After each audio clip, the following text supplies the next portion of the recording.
سلام، آیا تاسو د ځای ته نوی یاست؟ سلام. او موږ یوازې دلته راغلي یو. زموږ کور ستاسو د کور مخې ته دی. زه سارا یم. ستاسو نوم څه دی؟ زما نوم جان دی. ستا سره په لیدو خوښ یم. زه هم له تاسو سره په لیدو خوشحاله یم. زه 8 کلن یم. تا څو کلن یې؟ زه هم 8 کلن یم. تا ښوونځي ته ځئ؟ او زه په دوهم ټولګی کې یم. ډېر ښه، زه هم دوهم ټولګی یم. آیا ته یو ورور یا خور لري؟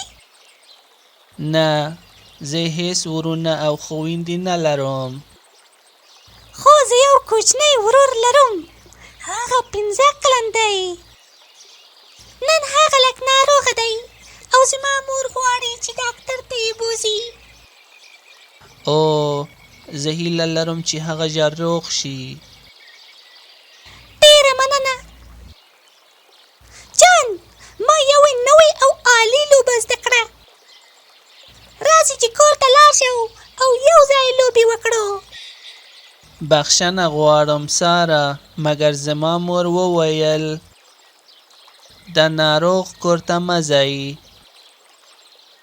ځکه چې ته هم ناروغه یې او اوس له بده مرغه ستا ورور هم ناروغ دی. اوه، اندېښنه مه کوئ، هیڅ ستونزه به نه وي. هغه زما نیم ورور دی.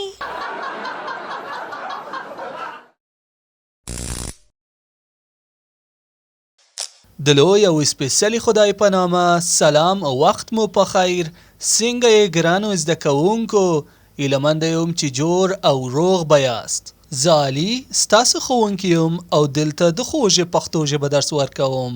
خب عزیزان، برویم تا یک بار دیگه کارتون را با هم ببینیم، بررسی کنیم و یاد بگیریم. لطفاً تا آخر ویدیو همراه من باشین. سلام، آیا تاسو د ځای ته نوی یاست؟ سلام، آیا شما در این محل جدید هستین؟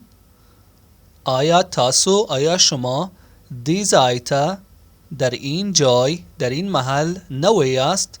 نو هستین؟ تازه وارد هستین؟ سلام.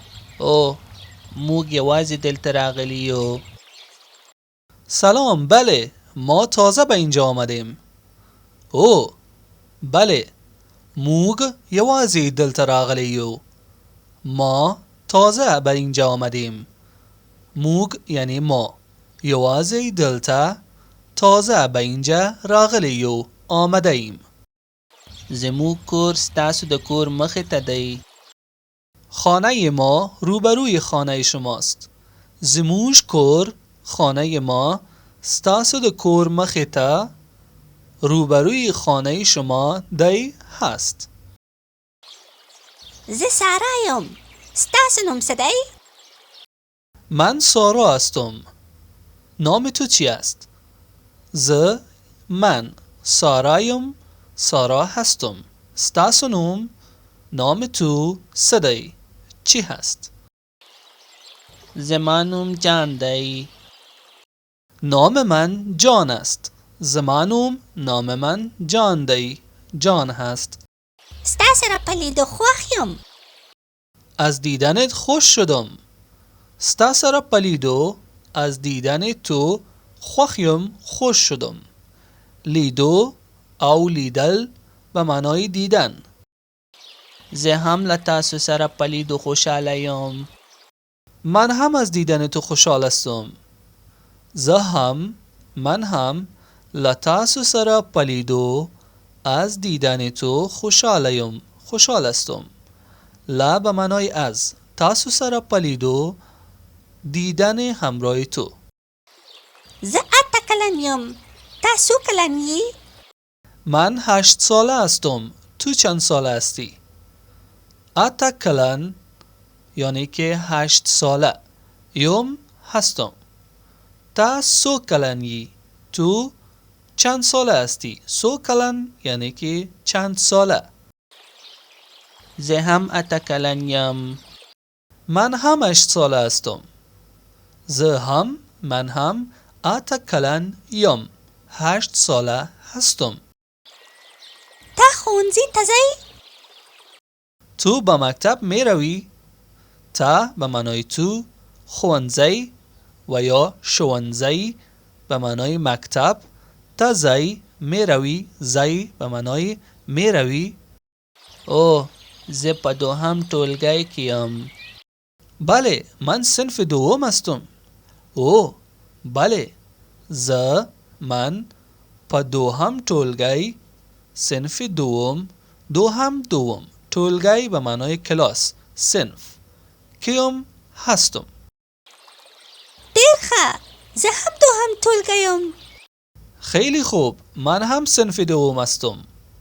ډېر ښه، بسیار خوب، زه هم من هم دوم ټولګیم، صنف هستم. من هم صنف دوم هستم. آیا ته یو ورور یا خور لري؟ آیا تو برادر یا خواهر داری؟ آیا تو یو یک ورور برادر یا خور به معنای خواهر لری داری؟ نه زه هیڅ ورونه او خویندې نه لرم. خیر من هیچ برادر و خواهری ندارم. نه زه هیڅ ورورونه او خویندې نلرم.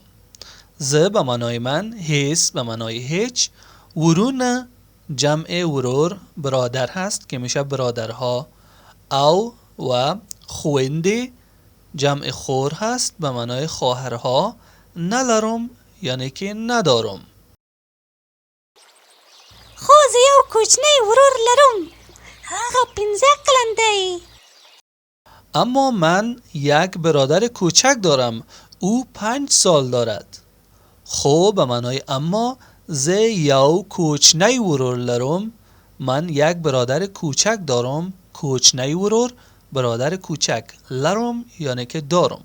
هغه او 15 کلن دی، 5 سال دارد. 5 کلن دی سال دارد. نن هغه لږ ناروغه دی او زما مور غواړي چې ډاکټر ته یې بوزي. امروز کمی مریض شده است و مادرم میخواهد او را پیش دکتر ببرد.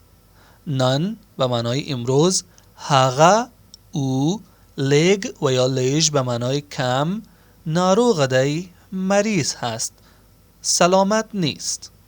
روغ به معنای سالم، صحتمند و ناروغ به معنای مریض. و مادرم زما مور غواړي میخواهد چی که دکتر تی بوزی، پیش دکتر ببرد. اوه زه هیله لرم چې هغه ژر روغ شي. اوه امیدوارم زودتر خوب شود. زه هیله لرم، من امیدوار هستم. هیله لرم به معنای امیدوار هستم. چی هغه ژر روغ شی، که زودتر خوب شود.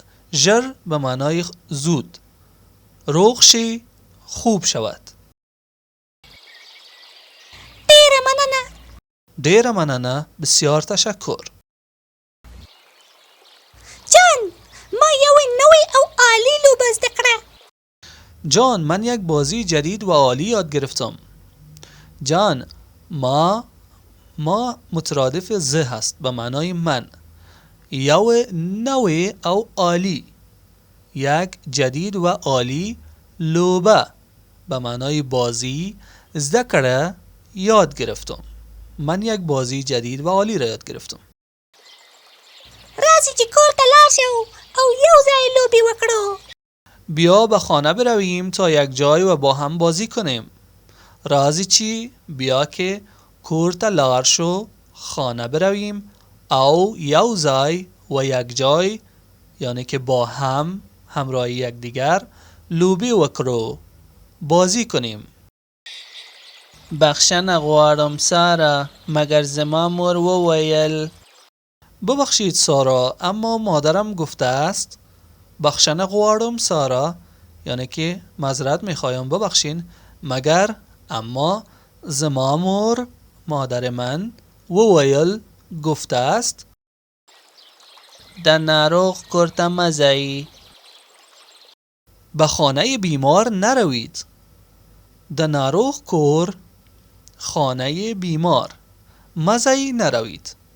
زی به معنای بروید هست و کلمه ما فعل را نفی میکنه. مزی یعنی که نروید. ځکه چې ته هم ناروغه یې. چرا که تو هم مریض میشوی. زکه چی به معنای چرا که، چون که تا هم ناروغی تو هم مریض میشوی. او اوس له بده مرغه ستا ورور هم ناروغ دی. و حالا متاسفانه برادر شما مریض است. او اوس، حالا اوس به معنای الان، حالا لبد مرغه یعنی که متاسفانه ستا ورور برادر شما هم ناروغ دی، مریض است. اوه اندېښنه مه کوئ، هیڅ ستونزه به نه وي. اوه نگران نباشید، مشکلی وجود نخواهد داشت. اوه اندېښنه مه کوئ، هیڅ ستونزه به نه وي. اینجا کم ذره شبیه شعرم شده. اندېښنه مه کوئ یعنی که نگران نباشید، فکر نکنید. هیڅ ستونزه، هیچ مشکلی به نه وي، وجود ندارد. هیڅ به معنای هیچ، ستونزه به معنای مشکل. هغه زما نیم ورور دی. او برادر ناتنی من است. هغه او زما نیم ورور دی، برادر ناتنی من است. خب دوستان عزیز، این بود درس امروز ما. امیدوار هستم که این ویدیو هم براتان مفید بوده باشه. خیلی دوست دارم که نظر شما را در مورد این سبک ویدیو و این سبک آموزش همراه با کارتون بیشتر بدانم. اگر از این ویدیو خوشتان آمد او را لایک کنین و اگر میخواین زبان پشتو را یاد بگیرین چینل ما را سابسکرایب کنین و از زنگوله را هم فشار بتین تا از درس های جدید قبل نمانین.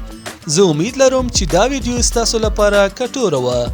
که مو د دغه سټایل ویدیو خوښه شوه د نظرونو برخه کې ولیکي، نو زه کولی شم ستاسو لپاره ډیر څه جوړ کړم.